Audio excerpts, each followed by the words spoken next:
Last zoom class में हम लोगों ने इंटरव्यू का चैप्टर गो थ्रू किया था कि इंटरव्यू क्यों किया जाता है और कंपनी में इसकी क्या ज़रूरत है। दो पार्टीज होती हैं इंटरव्यू में हमेशा, इंटरव्यूअर एंड इंटरव्यूई। ये दो पार्टीज होती हैं, ये मिलके इंटरव्यू कंडक्ट करवाती हैं। अब इंटरव्यू करने की जिम्मेदारी इंटरव्यूअर की है और इंटरव्यू किसका लिया जाता है? इंटरव्यूई का। तो डिटेल्स एक्वायर की जा रही होती है इंटरव्यूई से और उसके ऊपर इंटरव्यूअर अपने कोई ना कोई डिसीजन मेकिंग कर रहा होता है कि whether the interviewee is eligible for the post और नॉट। अब इसमें कुछ पॉजिटिव्स हैं और कुछ नेगेटिव्स हैं इंटरव्यूअर के रेस्पेक्ट से और इंटरव्यूई के रेस्पेक्ट से। पॉजिटिव क्या हो सकते हैं इंटरव्यूअर के लिए कि इंटरव्यूअर अलर्ट हो, सेकेंडली इंटरव्यूअर नॉलेजेबल हो। नॉलेज किस किस चीज की हो सकती है? नॉलेज हो सकती है बिजनेस के हिसाब से, बिजनेस के रिस्पेक्ट से, नेचर ऑफ सेल्स अगर हम लोग कर रहे हैं, हमारा बिजनेस किस किस्म का है, मार्केट में हमारी क्या पोजीशन है, मार्केट में हमारे कंपेटिटर्स किस तरीके से हमसे compete कर रहे हैं, गवर्नमेंट की किसी किस्म की अगर फर्ज कर लें कि टैक्सेशन है या कोई इंपोर्ट या एक्सपोर्ट कोटा है, तो वो तमाम चीज़ें भी इसमें कवर हो जाती हैं। नॉलेज के बाद नेगेटिव पॉइंट्स क्या हो सकते हैं? जैसे कि डिटेल्स, इंटरव्यूअर की डिटेल्स, अगर वो ज़्यादा डिटेल में जाते हैं तो ज़्यादा डिटेल में जाएंगे तो इंटरव्यू कहीं का कहीं पहुंच सकता है। मतलब इंटरव्यू उस तरीके से नहीं चल पाएगा जिस तरीके से करना चाह रहे हैं। इसका मतलब कम डिटेल्स में जाएं, शॉर्ट क्वेश्चंस पूछें और उसके आंसर्स एक्वायर करेंगे। इंटरव्यूअर टाइम कंज्यूम भी कम से कम करें और ज़्यादातर टाइम दें, वो इंटरव्यूई को टाइम दें। जैसे कि इंटरव्यूई की पॉजिटिव्स में क्या क्या बातें आ सकती हैं? ज़्यादा डिटेल में जवाब देना, अलर्ट रहना, नॉलेज बेहतर से बेहतर बताना, जो सवाल किए जाए उस हिसाब से, और टाइम को देखते हुए जवाब देने हैं। मतलब कि अगर कोई शॉर्ट क्वेश्चन है उसको कम से कम वक्त में जवाब दे दिया जाए तो बेहतर रहेगा। पेज 57, इसमें बहुत सारे पॉइंट्स थे। How to be an effective interviewer, मतलब के इंटरव्यूअर के पॉजिटिव्स क्या हो सकते हैं। इसमें point number 6, avoid arguing with the candidate, it will bring you down at the level of applicant, it may also discourage the applicant। कभी भी आर्ग्यूमेंट नहीं करना है, यस या नो पे, इंटरव्यू के यस या नो पे इंटरव्यूअर फैसला कर ले कि उसकी बात सही है या सही नहीं है। इसका मतलब आर्ग्यूमेंट में नहीं जाना और डिटेल्स में नहीं जाना, जो कि हम लोगों ने यहाँ बात की थी कि डिटेल्स का, बहुत ज़्यादा डिटेल्स का इस्तेमाल इंटरव्यूअर नहीं करेंगे, बल्कि इंटरव्यू से ज़्यादा डिटेल हासिल करने की कोशिश की जाएगी। 7, don't interrupt the candidate, allowing pauses will encourage him to divulge some important information, let him finish the topic। Candidate को इंटरप्ट ना करें बल्कि उसको बोलने दें ताकि उसका कॉन्फिडेंस शेक ना हो। नंबर 8, स्पीक और put questions distinctly, clearly, directly, articulately and in easy language. Interviewer को चाहिए कि एक वक्त में एक सवाल करे और वो सवाल फर्ज करें कि डेप्रिसिएशन मेथड्स के अगर कोई सवाल किया जा रहा है तो एक सवाल किया गया एप्लीकेंट से कि आप डेप्रिसिएशन के मेथड्स के नाम बता दें। जब नाम बता दिए जाए एप्लीकेंट की तरफ से, आंसर दे दिया गया कि स्ट्रेट लाइन मेथड है, रेड्यूसिंग बैलेंस मेथड है, सम ऑफ द एयर मेथड है। उसके बाद नेक्स्ट क्वेश्चन पूछा जाए, जैसे कि सम ऑफ द एयर की डिटेल अगर पूछी जा रही है तो सम ऑफ द एयर मेथड को डिस्क्राइब करें।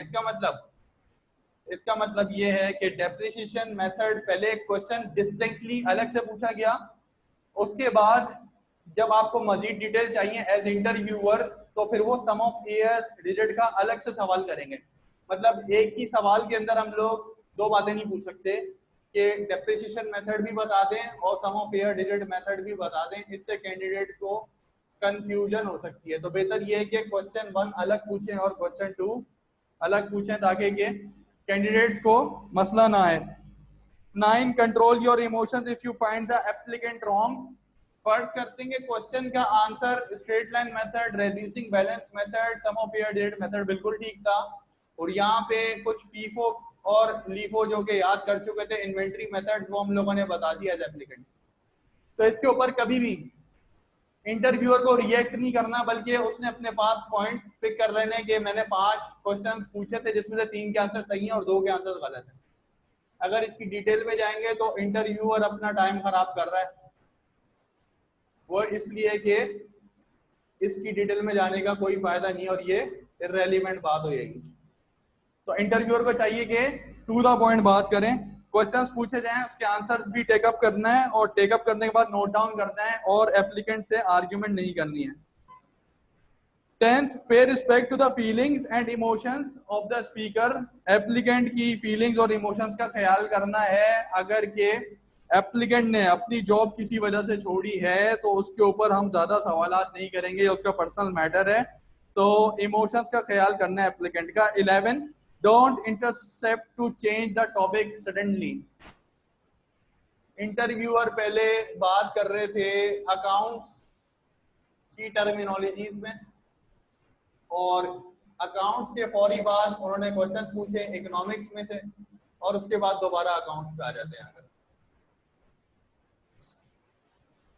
तो पहले अकाउंट्स के क्वेश्चन पूछे गए, उसके बाद इकोनॉमिक्स के क्वेश्चन पूछे गए और दोबारा से अकाउंट्स के क्वेश्चन पूछे गए।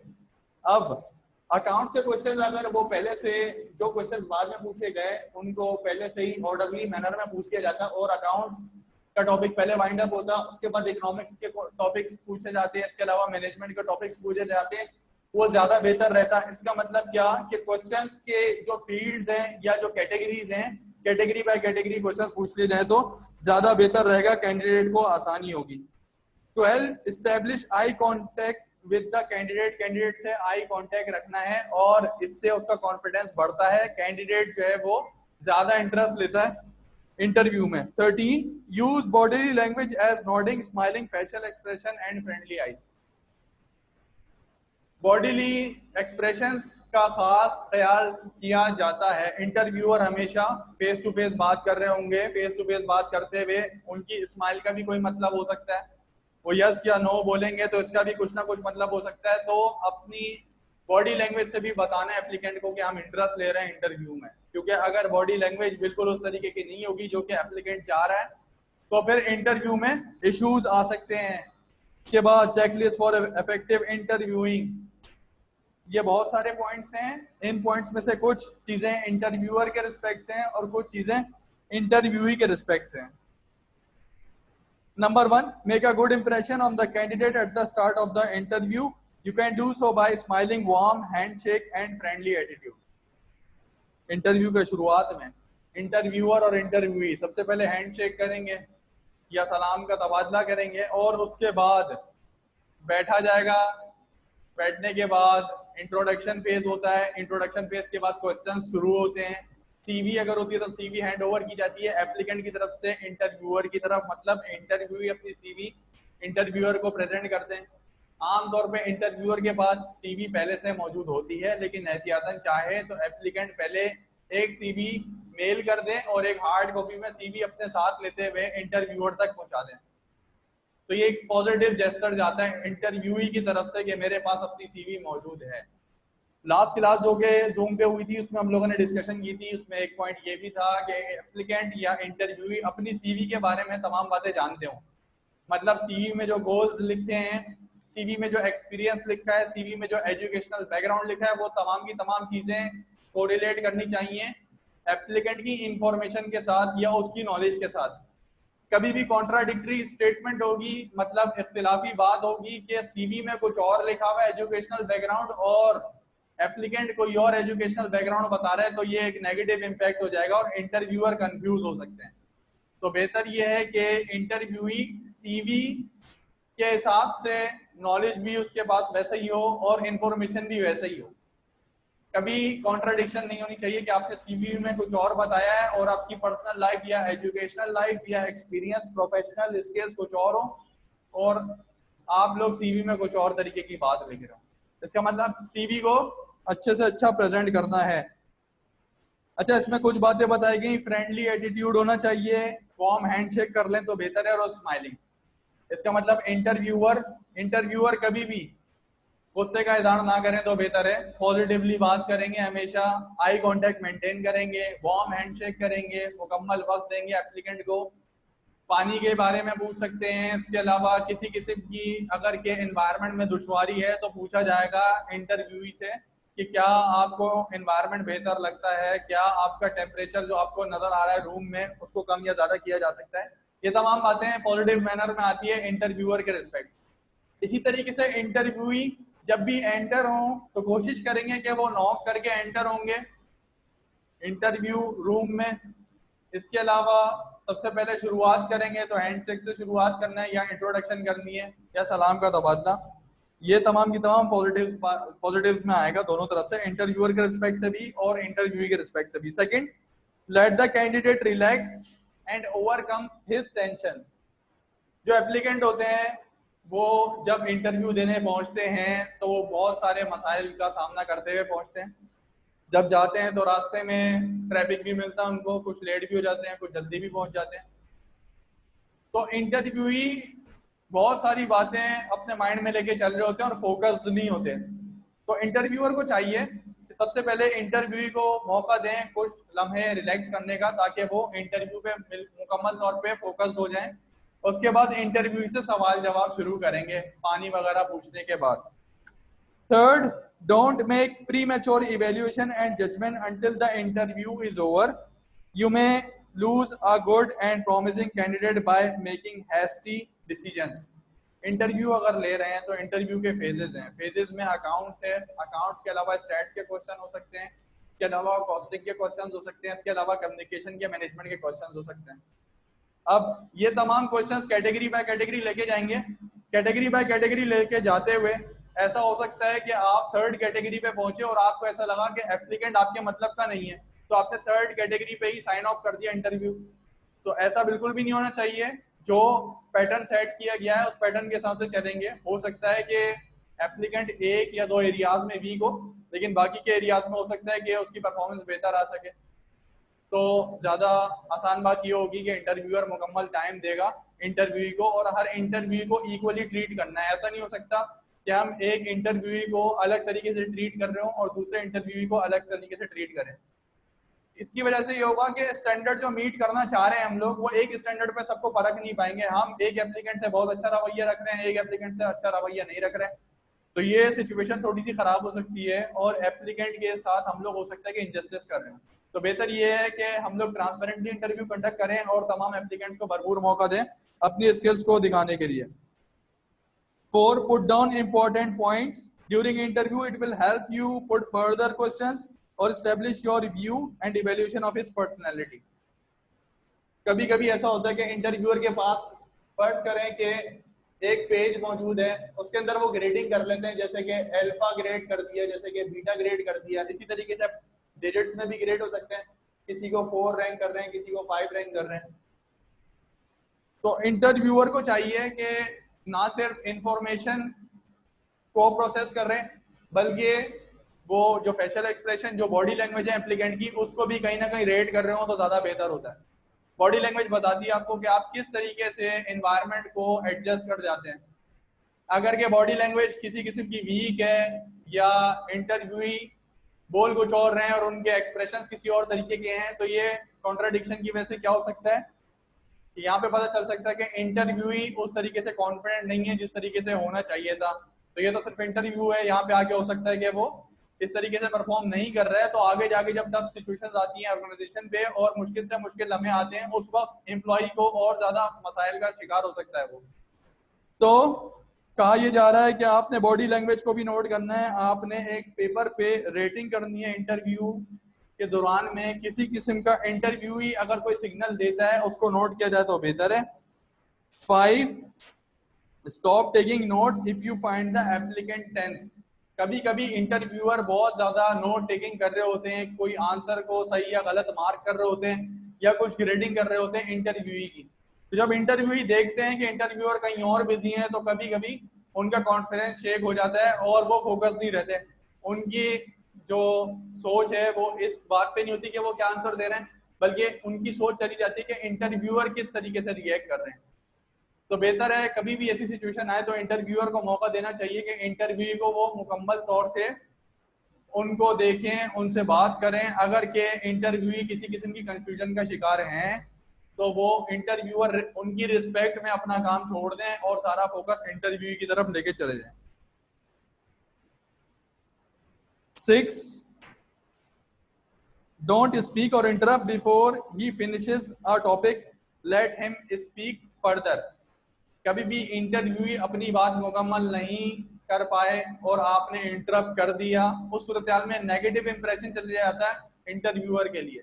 इसका मतलब इंटरप्शन अगर किसी किस्म की हो रही है तो वो नेगेटिव पॉइंट समझा जाएगा इंटरव्यूअर के लिए। इसका मतलब किसी की भी बात नहीं काटनी और बात मुकम्मल होने देनी है। इसका ये मतलब है कि कभी कभी ऐसा होता है कि हम लोग एप्लीकेंट की बात मुकम्मल होने से पहले कोई और जजमेंट निकाल लेते हैं, जबकि एक्चुअली हो सकता है कि एप्लीकेंट अपने मौके की मुनासबत से मुकम्मल बात कर जाते हैं, तो हो सकता है कि जो भी एरियाज अनएक्सप्लोर्ड थे वो तमाम के तमाम एक्सप्लोर हो जाते और इंटरव्यूअर को बहुत सारी बातों का जवाब मिल जाता।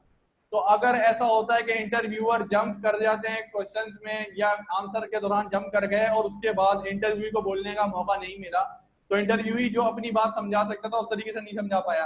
इसका मतलब यहाँ पे मिसकम्युनिकेशन हो जाएगी और इंटरव्यू में नुकसान हो सकता है। 7, put your questions adroitly, clearly and articulately. ये ऊपर भी पॉइंट इफेक्टिव इंटरव्यूअर के पॉइंट्स में रिपीट हो रहा है, दोबारा से यहाँ बताया जा रहा है। तो जैसे कि हम लोगों ने पहले डिस्कशन की थी कि फील्ड हम एरियाज अलग अलग रख लेंगे और उसके हिसाब से क्वेश्चन पूछेंगे और हर सवाल अलग तरीके से पूछा जाएगा। एक सवाल के अंदर 2 से 3 एरियाज हम लोग टच ना करें तो बेहतर है, ताकि एप्लीकेंट का कॉन्फिडेंस बरकरार रहे। 8 number, repeat the spoken sentences of the candidate in a tone of questions to elicit clarification and explanation.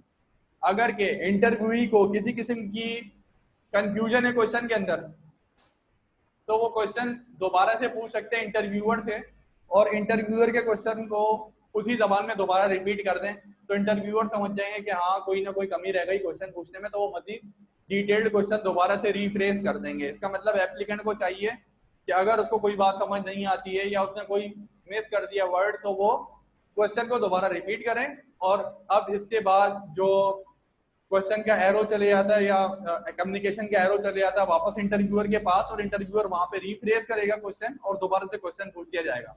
तो ये बहुत अच्छा तरीका कार है। अगर इंटरव्यूई की बात समझ में उसको नहीं आती, इंटरव्यूई की बात कोई समझ नहीं आई, मतलब इंटरव्यूअर को कोई बात समझ नहीं आती, कोई क्वेश्चन ऐसा है जो इंटरव्यू की समझ से बाहर हुए, तो उस सूरत हाल में क्या किया जाएगा कि इंटरव्यूई उसी टोन में दोबारा से क्वेश्चन कर लेंगे इंटरव्यूअर से। 9, don't ask questions that suggest particular answers. किसी भी किस्म के ऐसे क्वेश्चंस नहीं करते हैं जिसके कोई खास मीनिंग बनते हो। फॉर एग्जांपल, हमने एक क्वेश्चन पूछा, क्वेश्चन ये पूछा कि इंपोर्ट्स पे गवर्नमेंट ने कट डाउन किया काफी हद तक, तो आपके ख्याल में अगर हमारी इंपोर्ट्स कंपनी है तो गवर्नमेंट हमारे साथ कैसा बर्ताव कर रही है। अब एप्लीकेंट जब भी जवाब देगा तो वो जवाब इस सूरत में बिल्कुल कंपनी की साइड पे बायस हो जाएगा और गवर्नमेंट की साइड पे बिल्कुल उसके अगेंस्ट चलेगा। इसका मतलब ये क्वेश्चन है, ये क्वेश्चन फेयर क्वेश्चन नहीं है। वो इसलिए नहीं है कि हमने एक ऐसा आंसर सोचते हुए क्वेश्चन को तरतीब दिया कि एप्लीकेंट हमारे हिसाब से आंसर दे दे। इसका मतलब हम एप्लीकेंट के बजाय अपने माइंड से खुद ही आंसर बना रहे हैं। तो कोई से भी ऐसे क्वेश्चंस जिससे कोई पर्टिकुलर आंसर बनते हो तो अवॉइड करने चाहिए, वो ज्यादा बेहतर है। 10th, pay full attention to the candidate and show your interest in him. Candidate को भरपूर वक्त दें और उसको फोकस रहते हुए उसकी बात सुने। 12, carefully observe the candidate from his entering to living the room. Entering to living the room में बहुत सारी बातें आ जाती हैं कि क्या एप्लीकेंट ने इंटरव्यू रूम में एंटर होने से पहले नॉक किया, उसके बाद उसने सलाम किया, उसके बाद उसने किसी किस्म के क्वेश्चन किए, मतलब कि मे आई सिट डाउन, इस तरीके से। इसी तरीके से इंटरव्यूअर भी जो जो एक्ट्स कर रहा होता है, इंटरव्यू को भी चाहिए कि वो तमाम एक्ट्स को अपने पास नोट डाउन करे माइंड में कि इंटरव्यूअर का बिहेवियर कैसा रहा। अगर इंटरव्यूअर आइंदा जाके उसका इमीडिएट बॉस बनने वाला है तो क्या वो एडजस्ट कर सकता है उसके साथ, उसका बिहेवियर कैसा है, उसकी नेचर कैसी है। तो ये तमाम बातें पॉजिटिव एटीट्यूड में आएंगी, मतलब कि इंटरव्यूई भी नोटिस कर रहा है इंटरव्यूअर का बिहेवियर और इंटरव्यूअर भी नोटिस कर रहा है इंटरव्यूई का बिहेवियर। नोटिस जरूर करनी है तो सिग्नल्स हमें क्या क्या मिल रहे हैं। इसके बाद 13, concentrate on question that will bring maximum and relevant information. Short question पूछने के बाद शॉर्टली उसका आंसर आ जाए। इससे ज़्यादा बेहतर है कि हम एक लॉन्ग क्वेश्चन पूछें जिसमें बहुत सारे डिफरेंट डिटेल्स हों।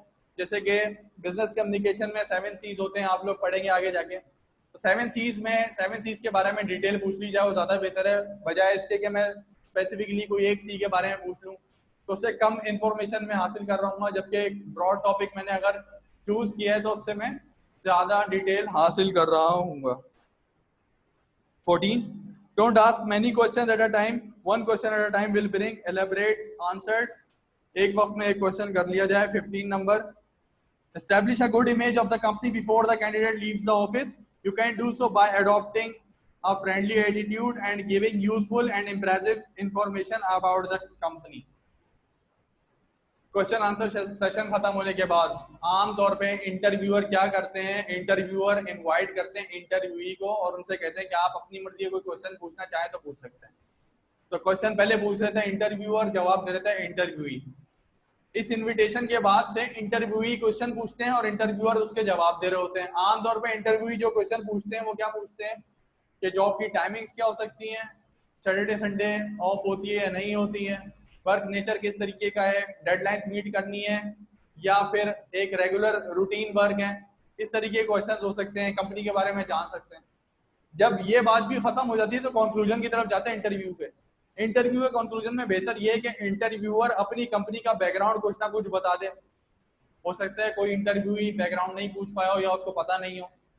तो पॉजिटिव इमेज ये बनती है कि जाते जाते इंटरव्यूअर कंक्लूड करें बहुत अच्छे तरीके से इंटरव्यू और उसमें अपनी कंपनी के बारे में कुछ ना कुछ डिटेल्स दे रहे हो कि कंपनी कैसे कैसे काम करती है, कॉम्पिटिटर्स कौन कौन से हैं, कब से हम लोगों ने बिजनेस शुरू किया था, पहले प्राइवेट कंपनी थी तो आगे जाके पब्लिक कंपनी बनी, हिस्ट्री क्या रही कंपनी की। तो ये तमाम बातें हम लोग कर सकते हैं ताकि इंटरव्यूई या एप्लीकेंट के माइंड में अगर किसी किस्म के डाउट्स हैं कि कंपनी मेरे हिसाब से नहीं है, इस तरीके से सोच रहा है अगर एप्लीकेंट, तो वो डाउट्स क्लियर हो जाएं और इंटरव्यूअर अपनी कंपनी का केस अच्छे तरीके से प्रेजेंट कर सके।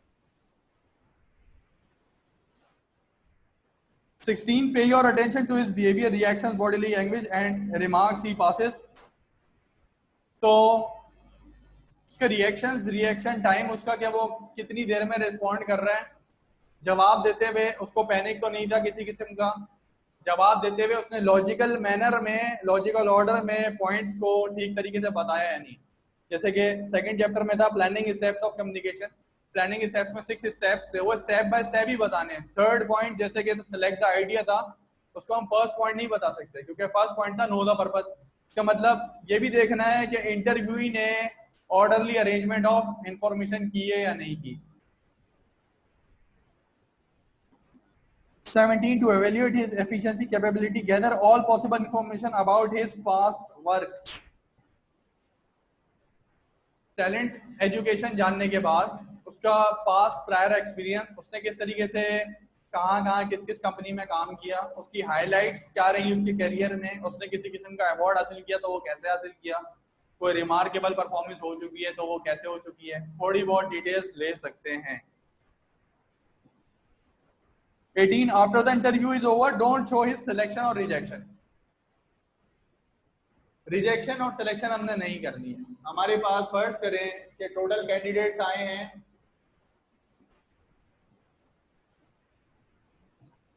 6 कैंडिडेट्स आए हमारे पास। 6 कैंडिडेट्स के लिए हमने प्राइवेटली अपने पास नोट्स में मार्क कर लिया कि शुरू के 3 कैंडिडेट्स यस हैं, 2 कैंडिडेट्स होल्ड पर हैं और 1 कैंडिडेट का इंटरव्यू अच्छा नहीं किया और वो हमारे हिसाब से नहीं है। अच्छा, हमें जो स्टाफ रिक्वायर्ड है वो है 2 मेंबर्स या 2 एम्प्लॉइज। फर्ज करते हैं कि मैंने स्टाफ से बात करने के लिए या इंटरव्यूअर ने स्टाफ से बात करने के लिए इन दो को कॉल की और इन दोनों ने इसके आंसर में कहा कि हम इंटरेस्टेड नहीं हैं। अगली बात हुई इनसे, जो थर्ड एम्प्लॉय है उससे हम बात कर रहे हैं तो उससे बात तो हो पाई लेकिन हमारा जो डिसीजन है वो बन नहीं पाया। हो सकता है कि हमारी तरफ से कुछ कमी रह गई हो सकता है एप्लीकेंट की तरफ से कमी रह गई हो। इसका मतलब दोनों तरफ से बात नहीं बन पाई और ये मामला यहीं पे होल्ड पे रह गया। अब मेरे पास जो बैकअप पे कैंडिडेट थे वो अगले 2 कैंडिडेट थे। अब इनसे बात भी बन गई, इनसे सैलरी पैकेज भी डिस्कस हो गया और ये दोनों मैंने सेलेक्ट कर। अगर मैं इंटरव्यू के एंड पे यस या नो बोल दूं हर एक को तो मेरे पास ये जो बाद के जो सिचुएशंस आती हैं कि कभी किसी कैंडिडेट ने मना कर दिया, कभी किसी कैंडिडेट के लिए टाइमिंग सूटेबल नहीं है, कभी किसी कैंडिडेट को सैलरी पैकेज पे कोई एतराज है, तो ये मेरे पास बैकअप नहीं होगा दोबारा डिसीजन मेकिंग का। तो बेहतर ये है कि हम लोग मार्किंग अपने पास करें और वो प्राइवेटली मार्किंग रखेंगे और वो एप्लीकेंट को नहीं बताएंगे। हर एप्लीकेंट का डेटा हमारे पास मौजूद होगा।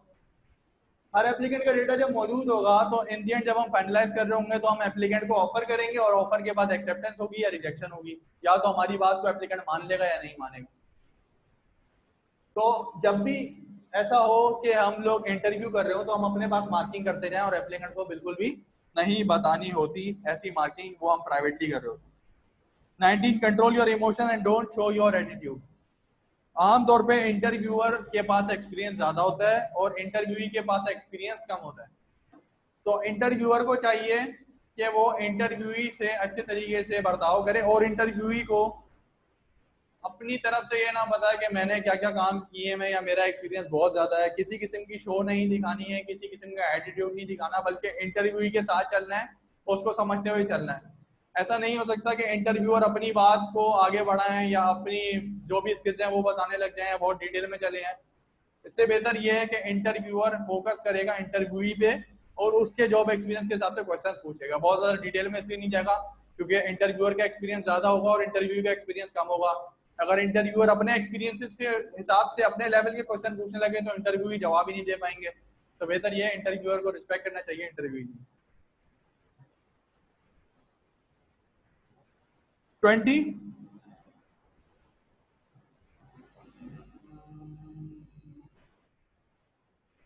empathize in your candidate speak his language। तो कैंडिडेट की लैंग्वेज में बात करनी है। फर्ज करें इंटरव्यू को शुरू होते हैं, क्वेश्चन आंसर शुरू होते हैं इंग्लिश में। इंग्लिश में बात करते करते कहीं पे ऐसा होता है कि एप्लीकेंट को झिझक आ जाए और उससे इंग्लिश नहीं बोली जाए, कहीं जाके हो सकता है कि उसको कुछ मसाइल आ जाए या उसके पास इतनी ज्यादा फ्लुएंसी नहीं थी इंग्लिश की, उसके पास वर्ड्स कम पड़ गए, कोई खास टॉपिक था जो इंग्लिश में बात नहीं कर पाए।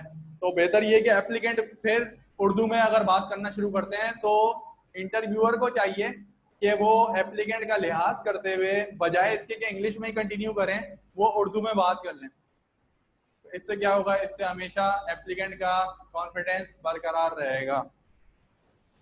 21st follow the order of points the applicant makes.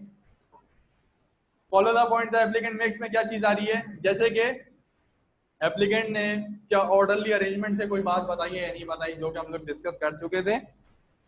Number 22 avoid asking personal question until familiarity has been established with the candidate. Candidate से अगर पहले कोई बात नहीं हुई या फैमिलियरिटी नहीं है तो हम कभी भी पर्सनल या प्राइवेट क्वेश्चन कैंडिडेट से नहीं कर रहे होंगे। फॉर एग्जाम्पल इंटरव्यूअर से इंटरव्यू की कोई जान पहचान निकल आई, किसी एक खास एरिया में दोनों रहते थे, उस सूरत हाल में ऐसा हो सकता है कि at the end of the interview कुछ ना कुछ फैमिलियरिटी बन गई हो इंटरव्यूअर की और इंटरव्यूई की। तो फिर इंटरव्यूअर हो सकता है कि कुछ प्राइवेट क्वेश्चन पूछे कि आप कहाँ रहते हैं या आप कौन सी मस्जिद के करीब आपका घर है, इस तरीके से क्वेश्चन पूछे जा सकते हैं जो कि थोड़े से पर्सनल लेवल पे होते हैं, लेकिन वो चल जाते हैं अगर फैमिलियरिटी मीट कर गई।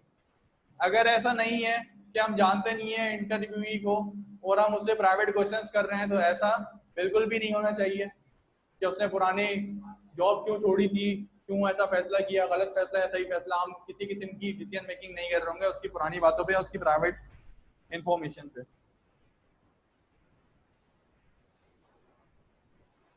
23 encourage the applicant to ask questions about the job, product and company। इख्तिताम में जैसा कि मैंने कहा कि इंटरव्यूअर हमेशा इनवाइट करेगा कि एप्लीकेंट से एक ऑफर देगा एप्लीकेंट को कि एप्लीकेंट आप हमसे सवाल करें या इंटरव्यू आप हमसे सवाल करें। तो उसमें वो ये पूछा जा सकता है या इंटरव्यूअर ये कह सकता है कि आप हमारी प्रोडक्ट्स के बारे में क्या जानना चाहते हैं या आप हमारी कंपनी के बारे में क्या जानना चाहते हैं, आप पूछे हम बताते हैं। तो ये बहुत अच्छा एक सेशन, एक इख्तिताम में कंक्लूजन अच्छा बन जाता है जब इंटरव्यूअर इंटरव्यू को इनवाइट करते हैं क्वेश्चंस के लिए। नेक्स्ट है 24th पेज नंबर 58 पे, don't allow him to deviate from the relevant points, control the direction to the interview. Interview किस मैनर में जा रहा है, किस डायरेक्शन में जा रहा है, ये तमाम की तमाम जिम्मेदारी होती है इंटरव्यूअर की जो कि इंटरव्यू टेकअप कर रहा है। इंटरव्यूई कभी भी डायरेक्शन इंटरव्यू की चेंज नहीं कर सकते क्योंकि ड्राइविंग सीट पे हमेशा इंटरव्यूअर होते हैं। तो इंटरव्यूअर को कंट्रोल कायम रखना है इंटरव्यू पे। कभी भी ऐसा ना हो कि इंटरव्यूअर इंटरव्यूई की बातों में लग गए और उसमें डिटेल में चलेगा ज्यादा, तो इंटरव्यू का जो मकसद है वो उस तरीके से मकसद हासिल नहीं कर पाए जो कि होना चाहिए था। तो ये 24 पॉइंट्स। इसके अलावा पहले 13 पॉइंट्स अलग थे पेज नंबर 57 58 पे। ये मिक्स एंड मैच है, पॉजिटिव्स और नेगेटिव्स हैं इंटरव्यूअर्स और इंटरव्यूई के। एग्जाम में अगर क्वेश्चन आता है तो इनमें से हम लोग पॉइंट्स को कमोबेश कोई 10 से 12 पॉइंट्स हम लोग लिख सकते हैं अगर क्वेश्चन आता है। क्वेश्चन की वेटेज के ऊपर है। इसके आगे कंटिन्यू करेंगे इंटरव्यू का चैप्टर मजीद अगली क्लास में। तो आप लोग रिव्यू करिए, कोई क्वेश्चन है तो पूछ सकते हैं।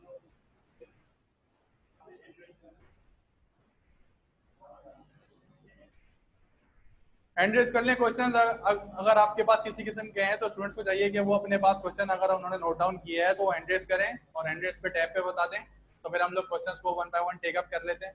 क्लास के दौरान लेक्चर में अगर किसी किसी भी कंफ्यूजन हो तो बेहतर है कि आप लोग हैंड रेज किया करें और क्वेश्चन पूछ लिया करें। तो हम इंतजार कर रहे हैं आपके क्वेश्चंस का, आप बता दीजिएगा।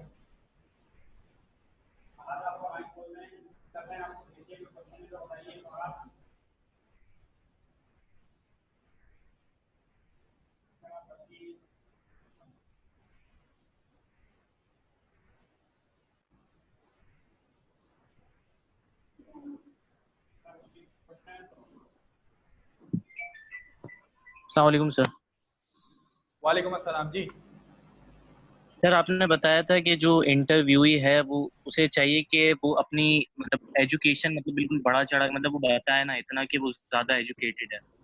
जी तो यहाँ एक पॉइंट में यहाँ लिखा हुआ है कि to evaluate his efficiency capability gather all possible information about about his past work. Sir यहाँ क्या मतलब होगा?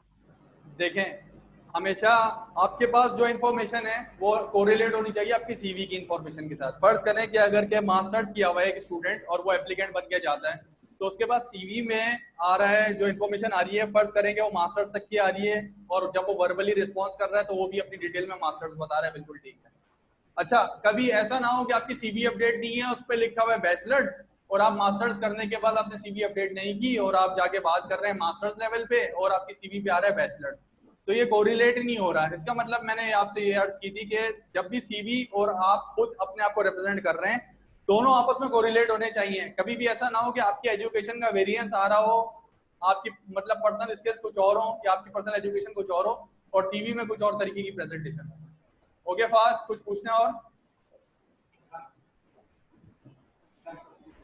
जी इकरा, सवाल पूछें।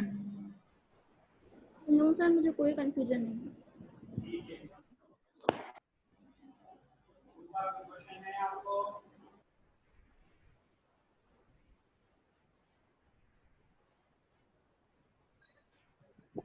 अगली क्लास में इंशाल्लाह कंटिन्यू करेंगे इंटरव्यू का चैप्टर। तकरीबन 2 क्लासें या 3 क्लासें मजीद ले गए क्योंकि इसकी थोड़ी डिटेल्स और पढ़नी है। हम लोगों ने टाइप्स ही पढ़ी थी इसकी, तो अगली क्लास में इंटरव्यू इंशाल्लाह को रेज्यूम करेंगे। जहाँ तक पढ़ा है आप लोग कोशिश करके इसको ठीक तरीके से गो थ्रू करिएगा। कोई क्वेश्चन होंगे तो अपने पास नोट डाउन कर लें और अगली क्लास में पूछ सकते हैं। अल्लाह हाफिज।